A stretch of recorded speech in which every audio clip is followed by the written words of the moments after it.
Good afternoon, good evening. Just welcoming everybody to our weekly mental health initiative, which we created a few months ago. It supports people with mental health issues that are either struggling through traumas, through difficulties in life. This started from a seed of an idea which has grown into what it is today. Two of us aren't here tonight, but we have a special guest tonight, Mr. Tony Scott. I met Tony some time ago, and he introduced me into a practice called Qigong. It's helped me with my body movements, my breathing, and become more peaceful. The whole aspect of what we do every week is to give people tips and tricks and ways of coping with today's life. Because in today's society, especially with our younger people, they have this air of entitlement. And when they don't get what they want because they feel entitled to it, all sorts of crap happens. But as people get older, it comes from a different aspect. People have been unwell and all sorts of things in the last few months. And every week we've given simple tools and techniques to help with stresses that come out of nowhere. Because sometimes you might come across a car accident or someone that's collapsed somewhere. And if you have a simple tool or technique to help those people in that situation, we have them at hand. Miriam and I do life coaching and other types of healing techniques. Miriam, I just hand it over to you, and would you like to talk further on that, please? I believe the most important part is to see that mental illness is something everyone's struggling with. Everyone or sometime in life have depression, anxiety, feel loss of something, overwhelmed, to find back to who we are, find back the power within ourselves, our own worth, to be able to create the person and the identity we want to have in our life. To see that, to be able to do that, we need to have people around us to support each other. How can we do that? How can we strengthen our body? How can we live a better life with ourselves, both mentally and also in physical as well? To see that that is a normal thing in life. Everyone have that, and we need to be clear to be able to create a new things and new attitude for yourself and them around us. Especially in today's financial stresses, where you're continually faced with advertisements, buy this, buy that.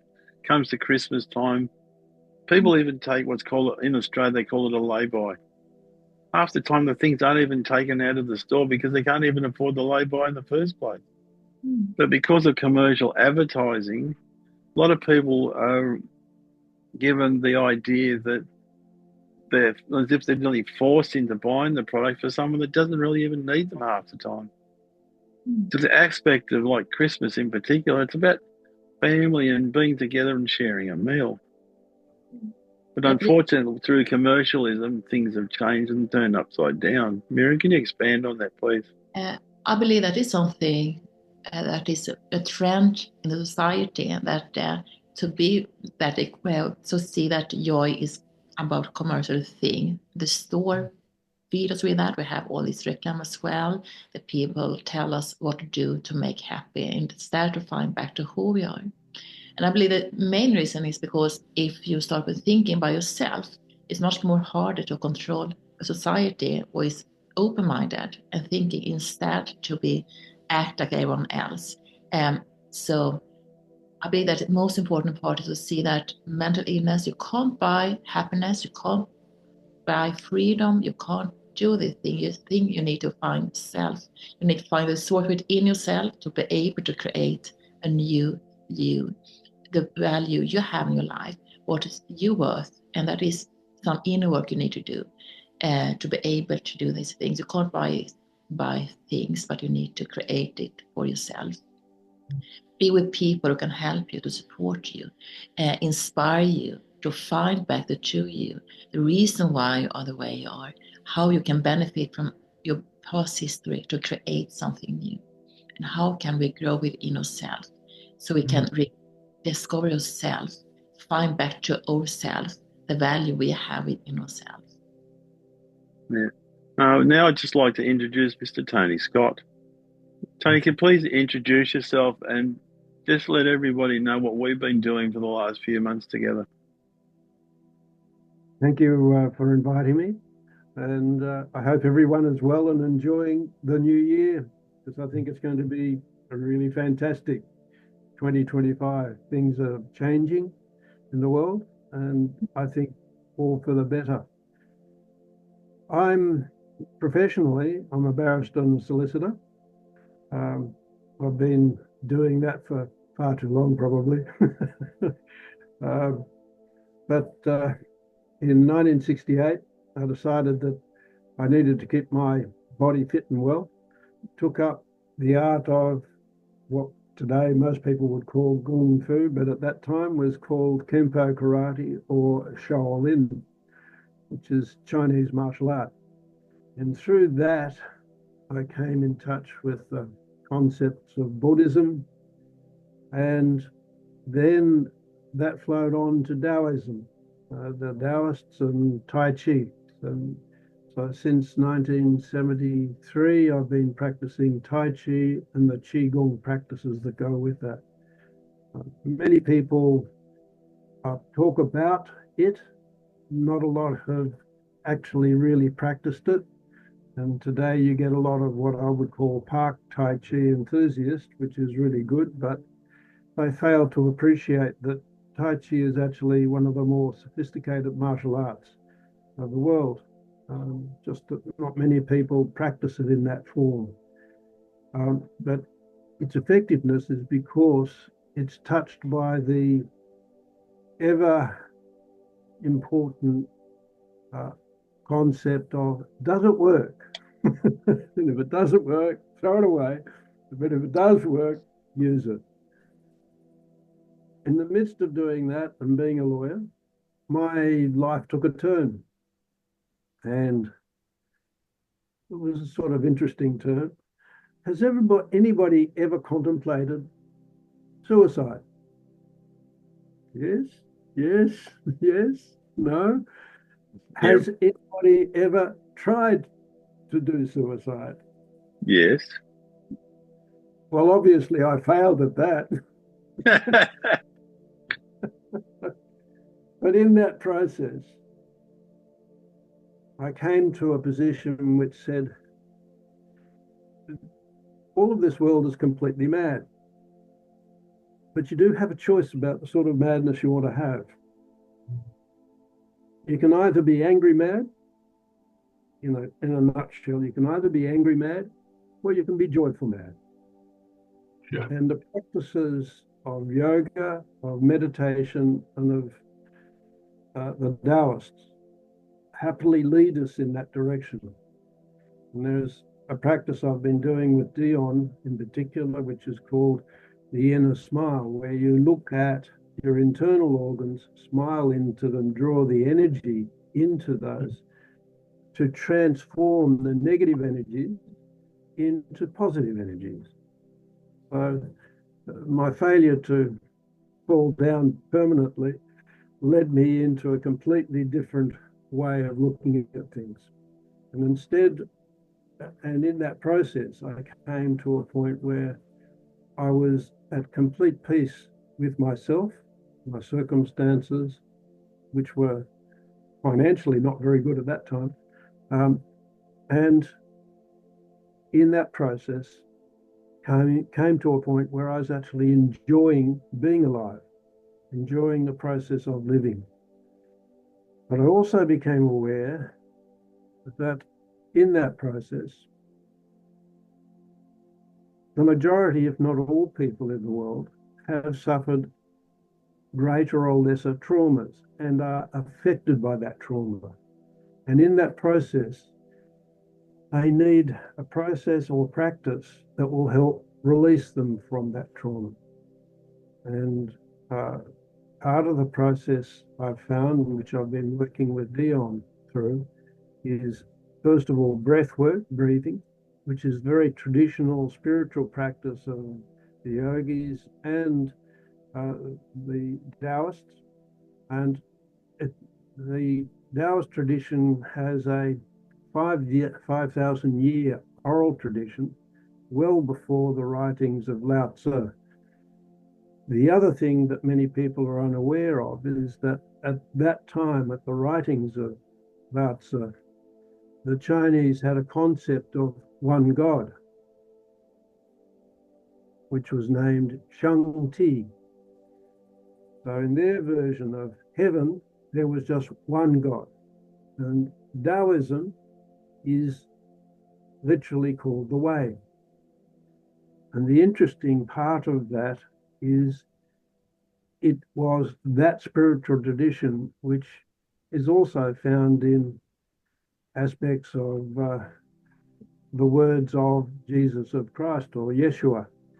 And their concept of the way was not just the path you follow on this earthly life, but trying to follow what they called the way of heaven.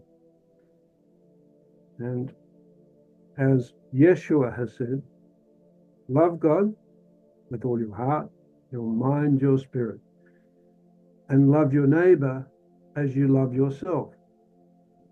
The challenge I find in that for many people is they don't even like themselves, let alone love themselves. And the great aspect of the inner smile is it is a way to connect with yourself going within, and it also helps to heal your body in that same process. So it's sometimes talked about in the Bible where the people are going into a foreign land and they don't even know the spirits of that place. This is what is actually meant in that section of the Bible, is talking about the different landscapes of your different organs, like your kidneys, your bladder, your genitals, which are called the water organs. The liver, the gallbladder, they're the wood organs. Then you've got the fire organs, the triple warmer, the pericardium, which is the casing around the heart, then the veins and arteries, the autonomic nervous system, then the heart itself, the blood that flows through, and the small intestines, which is the base of the energy. It's the energy center of the whole body. Then you have the earth organs, the stomach, the spleen, the pancreas, the muscles of the body. And then you have the metal organs, which is your lungs, the skin, and the large intestines. And so these are called the 5 energies. And you smile into them, you create an energy cycle, which improves the energy of the body and brings balance and harmony, which is the whole art of the Taoist, is actually one of the most fundamental practices of the Taoist. And the concepts in that is emotions are energy. The thoughts of the body are energy. And many of the negative emotions that people talk about, like fear, anxiety, frustrations and anger, being aloof or arrogant or impatient and selfish, of being stubborn and stuck and grief and sorrow.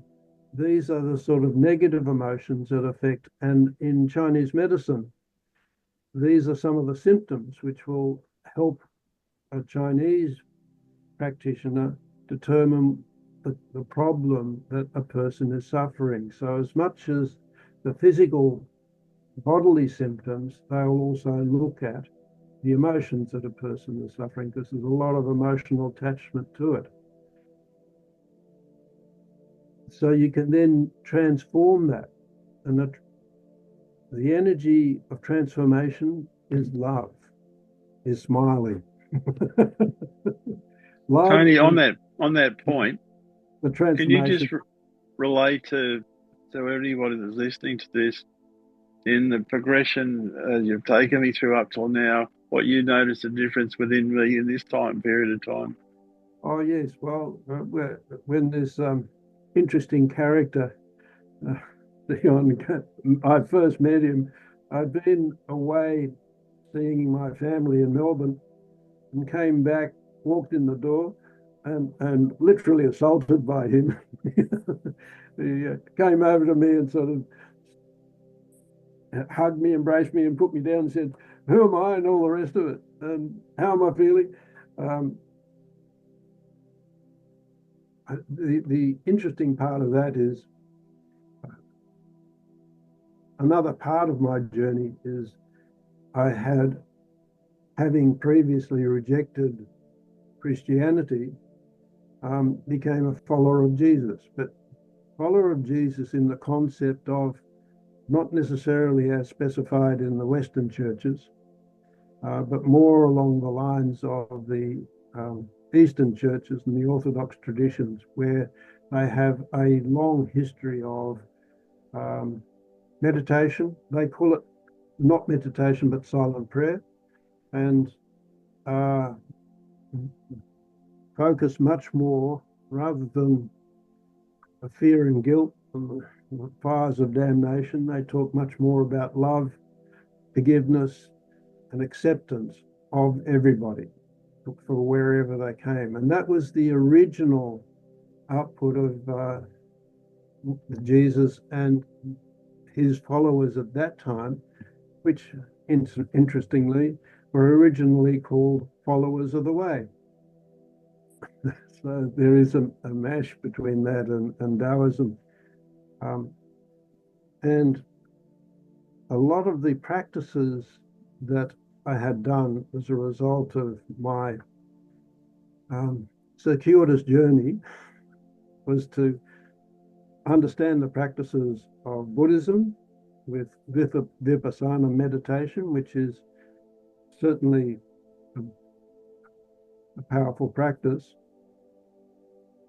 Then you have the Taoists, and they're focusing much more on more dynamic practices and processes. But in that, you then get the strength of the body and the calmness of mind. And what I've noticed with Deon, he has settled down. His flights of fancy are being more contained, yet he has more energy in that process as well, because he is more focused. He's not allowing himself to be so diverted, because when I first found him, he was a bit like a rabbit. He was going here, there, and everywhere, running around and couldn't stop. So he's now much more focused and much more settled. And I'm getting him in the meditation practices to come to that still point. And that still point is the key. In the practices of meditation, the key point is actually to get to a point where you can be the observer of yourself. So many of the things that people do in doing meditation are actually what I would call concentration exercises. And it's not that they're inappropriate, they're actually a necessary precursor. But having done that, the aim of that is to balance the energies in your body, so your body is now settled, and in that process the mind will be settled. And as you settle, then it is much easier to take that position of being the observer of yourself. In that process, that's where spiritual practice can take place, because you then may notice a thought. And truly, the answer is, you are what you think. Interestingly, though, when you do that and try and stop your thought, most people will find that very difficult. That's why the student strode up the mountain, or climbed up the mountain, got to the guru at the top and said, "What do I need to do?" He said, "Don't think of the monkey." And of course, the first thing you're going to think about is the monkey. So again, you have to come back to be able to observe yourself. And of course, what that leads you to is to notice the thought that comes along. But if you just treat it as a cloud, it will pass by. Again, emotions. And you look at your emotions and note where they've come from. So gaining power is gaining more knowledge each day, but gaining wisdom, which is the key and is also very important for mental health, is actually to lose something every day. What you do is you lose a belief. You lose an expectation about yourself and others. You lose the attachment you might have to certain ideas, to certain attitudes. And this is where there is so much wisdom in the writings in the Bible, such as avoid judging others, lest you also be judged. And put quite nicely by one person who said, every time you point a finger, remember there's 3 fingers pointing back at you. Or in the case of Malaysians, because they like to point with their thumb, there's 4 fingers pointing back at you. So it's... Tony, what's that book that we read it regularly? Oh, yes. Just a moment. I'll get it. It's a book that we both have now. This is this book, Christ, the Eternal Tao. This was put together by the Chinese Christian Church, and they used the Lao Tzu's Tao Te Ching as the beginning, but they then finished it by using the words of Jesus, which brought the final meaning to the development that had been made there by Lao Tzu's Tao Te Ching, or the Book of the Way. And he had got to a certain point, but Jesus took it to the completion point. And so Christ, the Eternal Tao, because of course, the Greeks call it the Logos, Christ the Logos, that the embodiment of the beginning of the Divine One in a physical body. And Jesus himself, of course, is the quintessential healer of people in both their physical, but also mental and spiritual aspects. And it's his connection with the Creator of all. And we need to remember with that he said that as followers of Jesus, you shall do as I have done and even more. So his journey and his promise is absolutely true, and I can vouch for that.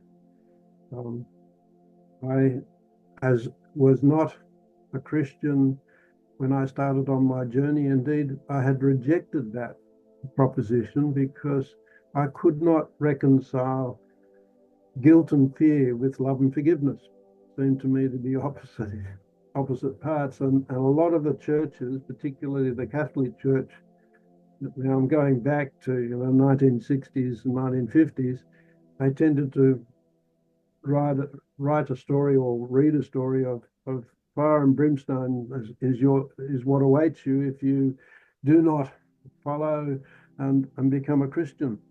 And I couldn't quite reconcile with that. However, my experience when I was baptized was I went from being literally in pain from the position I was in. And when anybody talked to me about the failure that I had in business and family life, it was just like a dagger to the heart, right? After I was baptized, even if what they said was true, and most of the times, as is always the case, what people say is not necessarily the real truth. It's a version of what took place. But even if it was true, it was like, for me, it was like water off a duck's back. It was like they were talking about another person. And in that process, I found this all-encompassing peace that was beyond recognition, beyond description. And after a few weeks of that, I found a joy arising in me, which was the joy of being alive. So rather than wanting to leave this earth, I was now actually enjoying just getting up in the morning, walking into the park, doing my exercises and Tai Chi, and just enjoying. The sun is up, the sky is blue, or it might be raining. I was living in Melbourne at that time, and the great statement in Melbourne is, if you don't like the weather, don't worry, just wait a few hours, it'll change. So it is very changeable in that area. And I started putting my life back together again because I had an angel at my side in the form of Jesus the Christ, and was developing a communion with the Divine One. And if I'm allowed at later times, I can talk much about that, some of the experiences I've had, which was proof positive to me that the Divine One has created us, is with us, and wants to work with us, and does so willingly and regularly. And if you invite him into your life, you'll find you live in a parallel universe, a one where people haven't invited the creator of all to be with them and are often in pain, misery, and finding life an extremely testing and often bitter place to be, as opposed to the life I was starting to lead, where I had abandoned controlling my life by my will and trying to impose my will on things, and allowing the Divine One and Jesus to guide me in what I was doing. This also helps take away a huge amount of anxiety, because you feel the happiness and joy of the spiritual presence that is around you. And the practices I was doing with Tai Chi and dealing with the internal organs brought me to a place of freedom and a place of enjoying life with myself and others and meeting the world. Realizing then there are practices that I can actually help people with.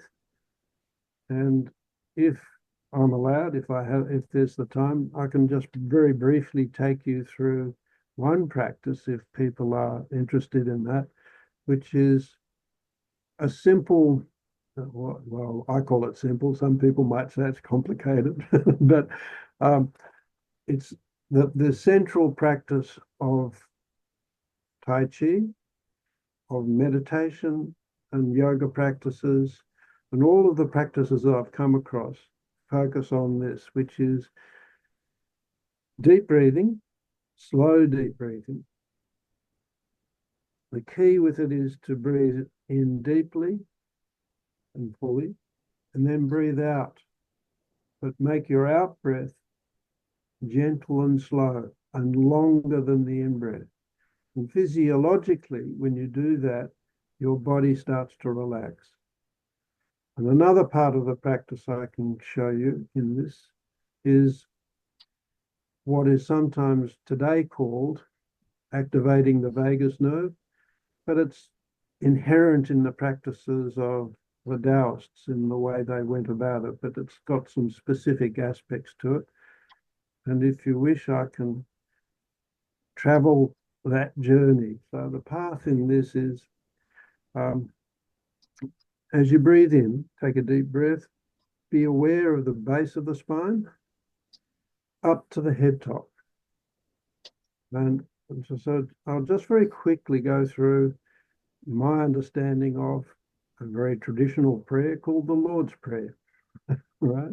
I'll do this very briefly because it's a little bit of a different take than most people would have.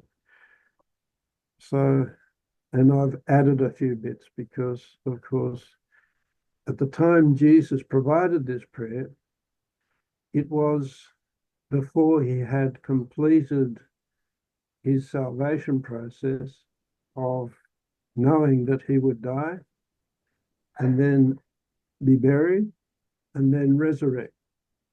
Now, a lot of people today still think that Jesus' story was a legend, did not happen, it was faked.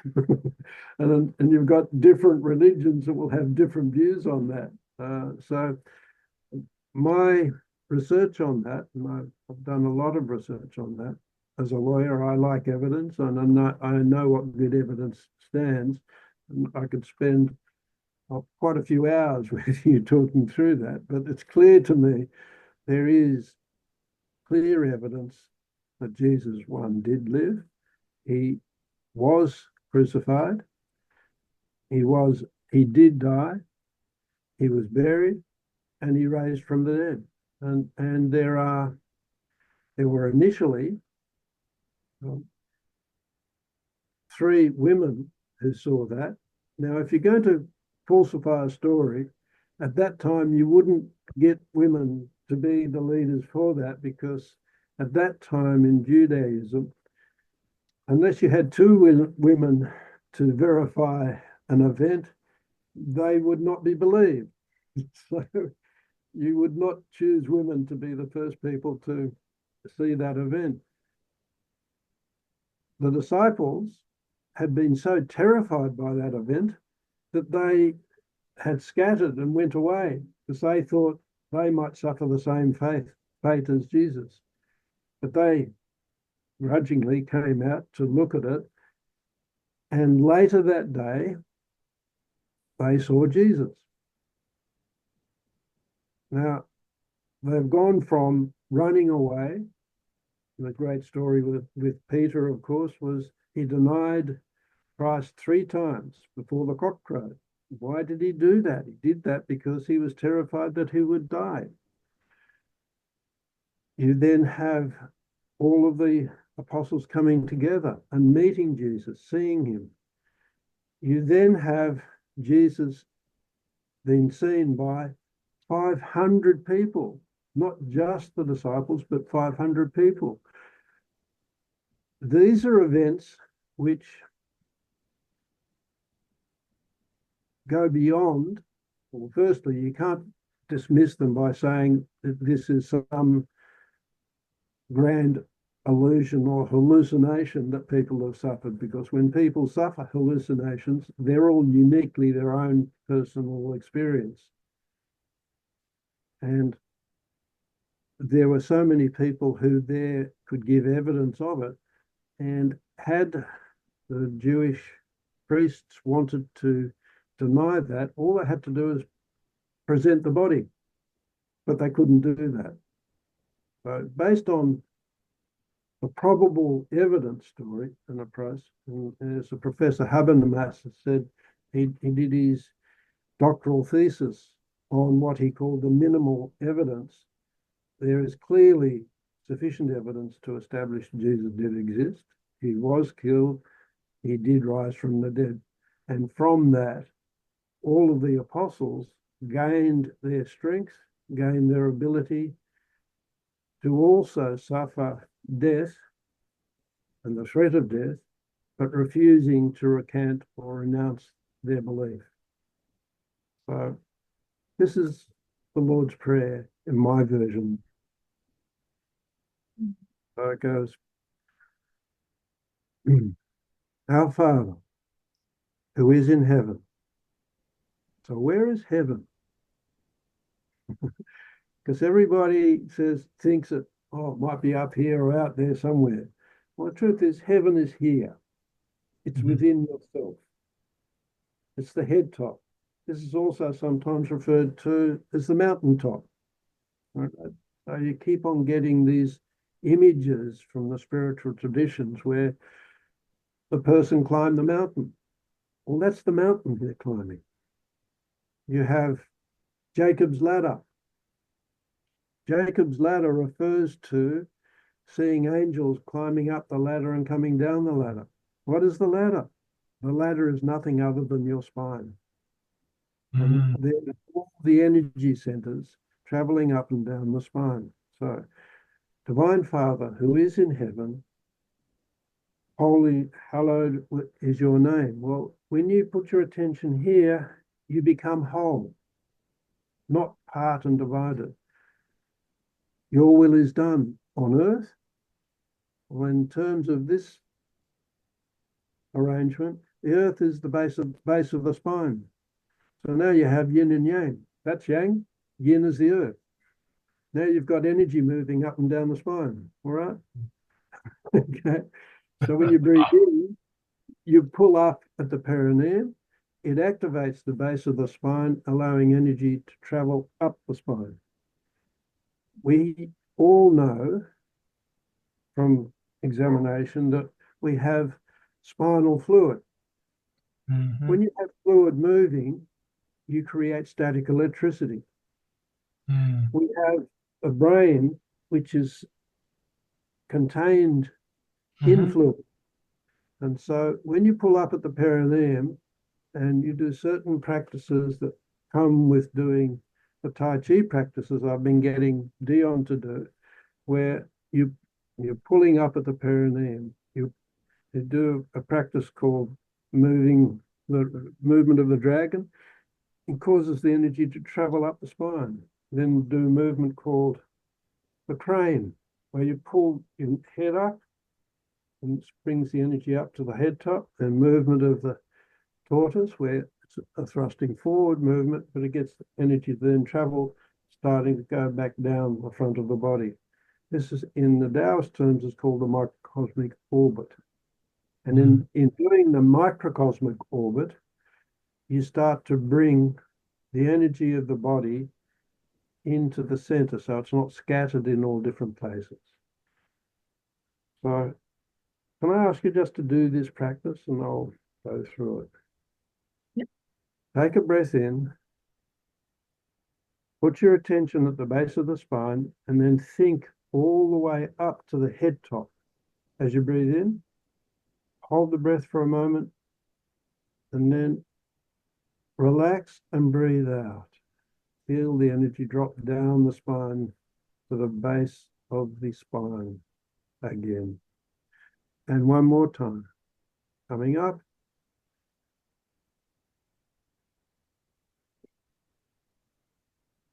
So that's the base. And now there's an energy center just above that in the sacroiliac. So put your attention there, breathe in, come up to the head top, and out. And now come up to the lumbar area, just behind the navel. Breathing in, come up to the head top, and breathing out.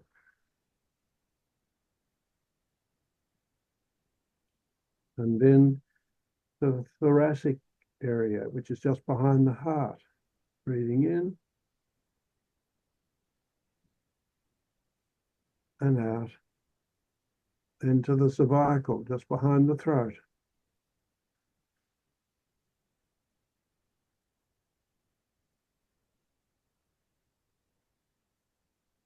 And then what is called the soul center. So the soul center is, you find it tip of ears to the center of the brain, from this point and at the back of the head, in the very center of it.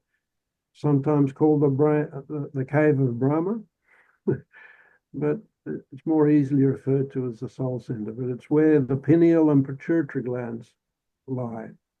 And the pineal and pituitary glands are the chemistry set of the body. They set and excrete all of the hormones you might need, one, to heal the body, but also to terrorize the body. Because if you're in constant fight and flight, which many people are, this is where those sorts of hormones are released and cause the body to go into fight and flight mode. And then up to the very head top itself, come up, breathing in and come down. And I'll add two more to this just to make it more interesting. It's what I call a unicorn point, which is at the top of the head here, above the forehead, but to the top, just bring that in, come up. If I put this into a martial art point, this is where you use what is sometimes called the Liverpool kiss, because that's the hard part of the head. And then breathe out. And then to this, to the third eye point. Breathing in, come up to that point and back down. Now this breathing is actually, it will become more intense the more you practice it. And it will cause movement of energy, but just feel yourself how you feel having just done a few moments of that. The mind calms down, it's more focused, you're more relaxed. Okay. You feel like you're stoned. Yeah, well, I do that regularly. I no longer have to take that sort of substance. Just get a natural high. What I'd like to do, if I can take that further, is two more things. So you take your hand behind the neck and place it just where the neck is and the skull ends, both hands, and put your thumb on the base of it. Give it a go, Patrick. And just breathing in and out, move your thumbs that way, but don't slide it over the skin. Pull the skin backwards and forwards. Just do that as you breathe in and out, then move out slightly further, a bit further in and out, and a bit further and further until you reach the side muscle of your neck, and then with your fingers, breathing in and out, come down, come down, come down. Okay. So this is where they talk about the vagus nerve comes out of the neck, and you release a lot of tension. And you'll note with a lot of people, when they get tense, they tend to be sort of like this. The neck is pulled back, they can't extend it out. Right. And we'll do one more thing here. This again is breathing, but it also engages what today is called NLP. So, all right, if you link your hands behind your head, okay. First of all, look forward, then look to the left, but slightly down. Don't turn your head.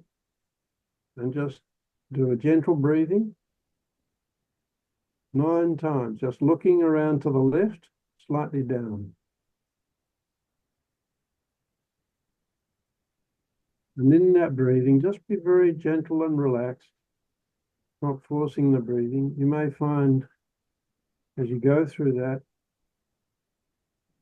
you get to a point where you take a deep breath in or just a sigh. Might even be a yawn. And this is a sign of actually the body is starting to release and relax. Come back to rest and repair instead of fight and flight. Okay, now look forward to the front again. Don't move the head, but now look to the right side. Slightly down. Again, breathe. Gentle breath in and out.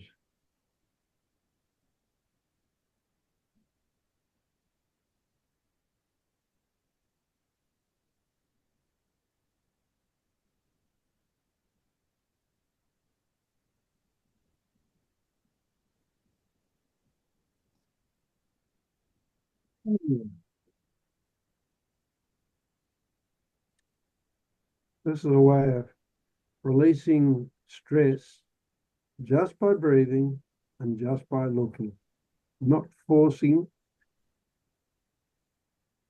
dealing with the fight-flight response, which many people get stuck in and they can't get out of.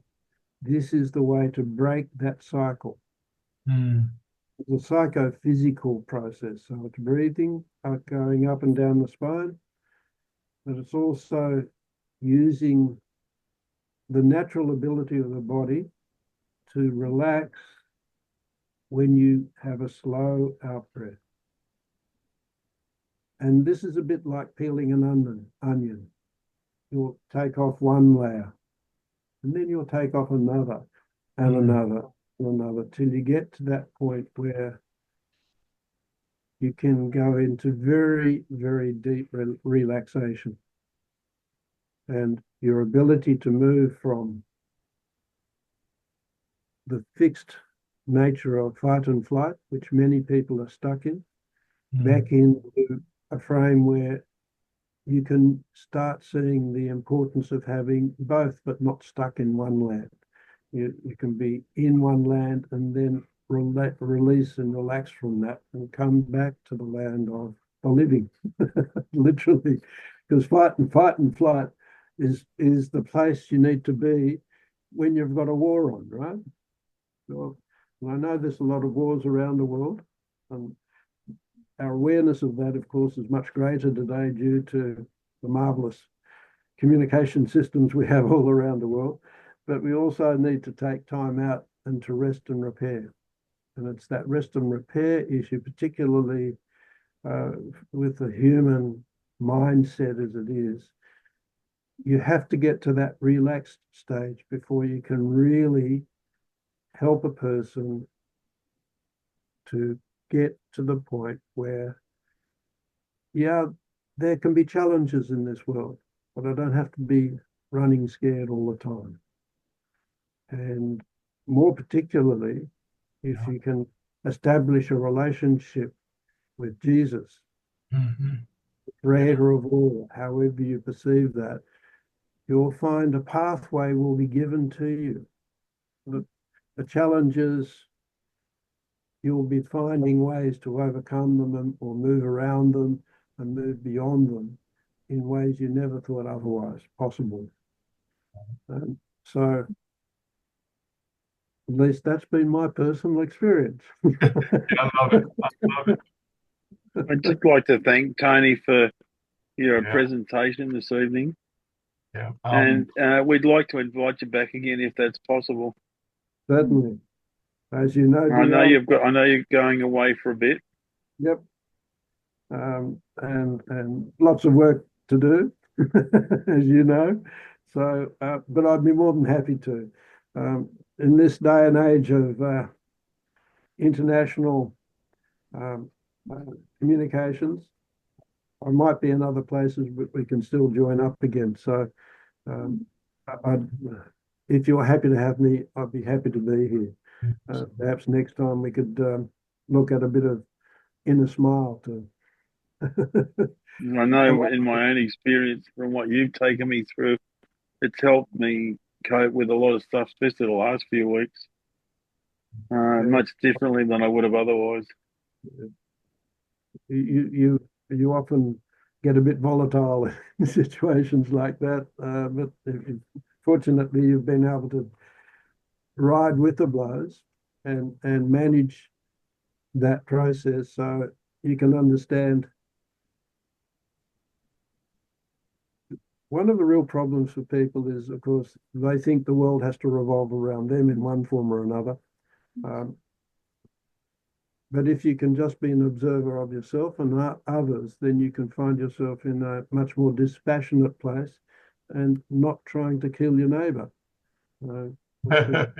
The last thing that Jesus said was the most important thing is love your neighbor. Yeah. Now, Love thy neighbor as yourself. and the reason for that is, yes, it can affect that person by giving your love to them if you can genuinely do that. But more importantly, I think it was Oscar Wilde said, anger has more effect, does more damage to the vessel it is contained in than the vessel it is poured on. In other words, if you maintain the rage and the anger Right. others, then Yeah. you're going to do more damage to yourself. And I've come across situations where people have been so outraged by what had happened in their lives Mm-hmm. that they just could not possibly forgive that person, Right. knowing still that in taking that approach, they were killing themselves. They were Right. suffering cancers as a result of the anger and rage and wanting to seek retribution and unable to get it. And whereas if they had the ability, and I have examples in my life where I forgave my supposed enemy, Yeah. and the very next day the situation just changed overnight. Right. And I had done nothing. There had been conflict going on for over a year in one way or another. And I had done nothing else other than to pray to Jesus, the divine one, and say, I forgive him. And I haven't been the most wonderful person anyway myself, and I need to forgive myself. So forgive me. And in that process, was able to resolve a situation which was really a very silly neighborhood dispute. Yeah. And they're always the worst kind. So being a lawyer, I know that. So in dealing with it, I prayed that night. The next day, he was knocking on my door and saying, oh, I'm sorry about what I said. And we were able to resolve our differences. And you people can say, oh, well, that's just coincidence. Well, no, this has been going on for 18 months. And at no stage was there looking like any sort of way of resolving a silly situation. Yeah. I prayed and it changed. Yeah. Even in my own life now, since meeting Tony and other things have happened, as I said to you earlier, Kevin, Yeah. my wife and I, ex-wife, sorry, since divorcing, she got very bitter, and that's caused a lot of really horrendous health problems. Yes, sir. But after some prayer and things, we're now speaking again. Yeah. Which is a miracle within itself. It does work. It does work. Yeah. There's a very, very good friend of mine. He is also a lawyer. He was caught up in the Mumbai siege. And when he returned to Australia, he said, we've got to learn to stop killing each other. And that is just so true. We've got to find a different way to resolve differences, Yeah. to find peace and harmony. And the whole aim of the Taoist and of Tai Chi is to find balance and harmony, both within yourself and with people about you. This is the self-defense. The self-defense in Tai Chi and in Qigong is building the body's ability to withstand the assault that it gets with bacteria and viruses, and we get these all the time. And I gave today to Deon a tea I developed to deal with the COVID virus, for instance, which you mentioned that earlier. was bay leaf, cloves, ginger, and I added some honey and lemon. And Deon he'd been coughing half the night. Couldn't stop. So I gave him this tea and that stopped immediately. Yeah, but it also happens when you forget your house keys and you leave them where you work on the desk. So end up sleeping on his lounge. Yeah. Wow, that's great. Wow. So now you perhaps have a better understanding when I say we got a choice. Not necessarily a big choice, but we do have a choice. Yes, we do. Every day. Yeah, every day is Tuesday. I got tattoos to prove it. Yeah. We can respond to things out of anger, or we can respond to things with joy. Right. Understanding Oh, I love that. that the illusion is the separation. We're all together, and you can't sink half the boat. You've got to keep the whole thing afloat, and we've got to float with everybody and help everybody to get to that point. And that's both in terms of mental health, physical health, and in understanding ways in which we can learn to cooperate and work together. I've been a lawyer for far too many years, but since 1974 in practice, and I've mostly been involved in litigation, which is obviously a fairly conflicted area, dealing with conflict. Majority of cases I've won by being able to mediate and get mediations happening to get people to understand they're not going to succeed very well if they keep on going, because they're like any case, you've got pros and cons. And if you do the work correctly, you can inform the other side that you know their weaknesses, and you'll learn to prefer a certain outcome rather than go to the court for a very uncertain outcome. My experience in litigation is what you think you might have in a case doesn't necessarily last all the way through, and the issue that will blow it up, you're never quite sure which one that will be. Better to take a certain approach rather than the uncertain approach. So it is also to be flexible, right? And many people in their own way get caught up and being stuck in a particular way. You might notice that some people have sometimes called anal retentive activity or very controlling. But the reason they're very controlling is because they're terrified and they're trying to control everything around them. Well, the truth is, you can't. Yeah, exactly. Can't happen. And the greatest fear is the fear of the unknown. Right. Is the fear of tomorrow. The answer is deal with what is in front of you immediately. Let tomorrow worry be tomorrow's worry. Take care of itself. Take care of itself. It's a good day for yourself, worrying about what might happen or not happen. Most of the time, it never does happen. Exactly. Yeah. That's wisdom there. That's wisdom there, Tiny. The process that we get to is to understand we are here really we're meant to be enjoying it. It's meant to be a place to enjoy it. We're meant to have fun. Yeah. Yet we end up killing each other. Wow. Incredible.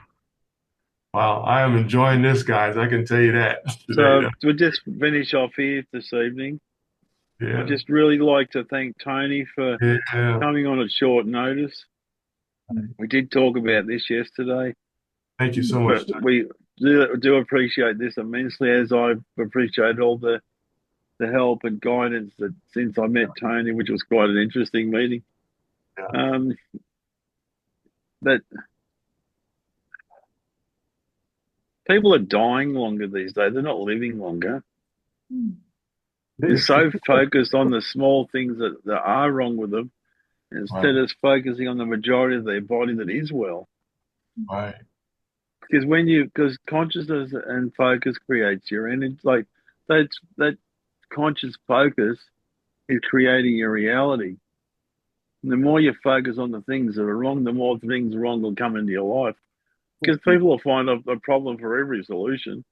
Mm-hmm. But it's time that we all, if you're out in the shops, if you see an elderly person on their own, stop. Say hello. You might be the first person that said hello or good morning or afternoon, whatever it is, in a month or a year. If they're in a wheelchair, slow down. Speak to them eye to eye. Say hello. People are frightened of talking to people that are in wheelchairs and stop. And what you can fill someone's heart full of love just by saying hello. Hugs are free. Yeah, just that one right there, guys. Yeah, say hello. Perfect. Yeah. So I'll finish off here tonight. Thank you so much again, Tony, for coming. Yeah. I look forward to your next presentation. Yeah. I hope you enjoyed. Absolutely. Thank you. Because we do our Qigong at 5:30, 6 o'clock in the morning, then we have a swim. Patrick, it's nice to see you again. Happy New Year to you. Amen. Amen. You know, Deon, real quickly, I want to make sure that the audience out there around the globe recognizes you guys as coaches and certified people as well. So, ladies and gentlemen, that you're listening right now and those listening later on, thank you so much. This is our global discussion on mental health and illness, but we're also concerned about solutions. And Tiny Scott has brought the solutions to us today. So thank you again, Tiny. But ladies and gentlemen, real quickly, we have Miriam Wallin from Norway. Miriam, thank you so much for your time today. I want you guys to get in touch with Miriam via her website. That's anchoroffreedom.com, anchoroffreedom.com. That's Miriam. She is a certified coach as well. You can reach out to her for your requirements there that require a little more personal touch, if you will. Also, too, we have Mr. Deon Dean Adams, ladies and gentlemen, in Australia, along with Mr. Tiny Scott today. He's has conscioushealingarts.net as his website if you want to reach out to him as well for more detail and for consultation and for an appointment. Conscioushealingarts.net. Also, we have Brother Patrick down in Uganda. He is an awesome clinical specialist down in Uganda as well. You can reach him on Facebook, ladies and gentlemen, under Baguma. We call him Brother Patrick, but Baguma Patrick in Uganda. He is an awesome clinical specialist helping the people. Patrick, thank you so much for your time today as well. And I know you'll be touching a lot more lives today as you are right now. So thank you so much. Dean, back to you. Deon, back to you, my friend. I'd just like to express thanks for anybody that may be listening to this. Because week to week, we present things to give people a better life. Yeah. But instead of being stuck in self-sabotage and fearing things that haven't even happened, because anxiety, as Tony just relayed to us all, anxieties and depressions and things, it's a fear of the future, which hasn't even happened. This time isn't a real, it's just a construct. When you think about the past, you think about it right now. You think about something in the future that you haven't created yet, but actually you're thinking about anything in the moment. Present, more present, the more focused you become. And if you actively listen to people, they will actively listen to you. And being present and actively listening to someone and waiting for the sometimes it's hard to take a breath. But it's important that you actively listen to people, especially in relationships. Conversate, don't confrontate. Because a lot of issues in relationship come through people that don't listen. I used to talk about a lot of this with my mother while she was alive. People hear, but they don't listen. People look, but they don't see. People feel, but they don't sense anything. They're not using all their senses. They're so dumbed down with fears, giving their power away to beliefs and decisions from other people. They're basically giving the power away to other people, things external. If you have the power within you, and not giving the power away to anything external, magic happens. But you have to be present. Yeah. But if you're not physically present, mentally, physically, emotionally, spiritually, and dimensionally, your head's all over the shop. Yeah. We've all had moments of trauma, and we've all got a story. Tony, Patrick, Kevin, Miriam, and myself. Yes, we've all had a story, some heavier than others. Yeah. But there's tools and techniques to help through this. Absolutely. And we've already helped some people, like that young man and his mum, Yeah. and other people since. And we'll continue doing that. Yep. Eventually, we'll create that non-for-profit charity, which then any donations, 100% of the donations go into the charity, not the piddle-farting amounts that some of them get into. Because that donation that was given to Hunter and his mum has made a mountain of difference to them in their life. And that's what we'll keep doing. Yeah. So anybody that listens to this and gets the benefit of it, can they please stream it into their own platforms, whether it be TikTok, Instagram, LinkedIn, Facebook, and another myriad of other ones that I'm not familiar with. But this is where we make a difference. But if we could just save one person a week, a month, that's what we're here for. Yeah. Worthwhile. A good deed Exactly. done. Yes. And because we're the way showers are showers of the way. And there's, like, I've now been introduced to the church, and I'm getting baptized sometime in the next few weeks. Yeah. But the point of it is, it's all about faith in yourself, faith in the people you work with, your family. Yeah. It's faith and acceptance. When you can accept things like God or Spirit or whatever you like to call it in your life changes. Did I ever think my ex-wife would talk to me like a human being instead of an animal? No. Did I ever think that other things would transpire in my life? No. But because I've surrendered to things and allow them to fall as they may, I'm still creating the action steps along the way. But through the practice of Qigong, through the other, and then, like, a lot of you don't know, but most of my spine's fused together. And with the Qigong and the other practices that Tony's been taking me through, it's given me a lot more flexibility. That's how I've lost that weight and kept it off. And it's important that you create a focus point. Like that inner smile that Tony spoke of earlier, that's where you create a focus point using your nose and a point out in the distance. Yeah. It's made a huge difference in life. Sometimes you just feel you're not even breathing. That's how at peace you feel, because you're so focused on your inner smile, as he calls it. But it's important that you create that focal point in your life. Change the lens you're looking through. Instead of the smear of crap you're putting on it, like putting Vaseline on a lens, clean it and start looking through a different lens. Start living longer. Stop dying longer. Filled with life. Life and love. And then find that harmony and balance in your life. If you see someone down and out, give them $5. Like I was at the train station the other day. This young girl came up to the counter. Obviously, had not very much. He asked for a boost for a ticket thing that we carry here, transport ticket. And the minimum you had was $10. The girl only had $5. I said, "Oh, stuff it. I just paid for a ticket." Walked off. Didn't have to. Right. She wouldn't have got on the train otherwise. She ran after me to give me the $5. I said, no, keep that for your next trip.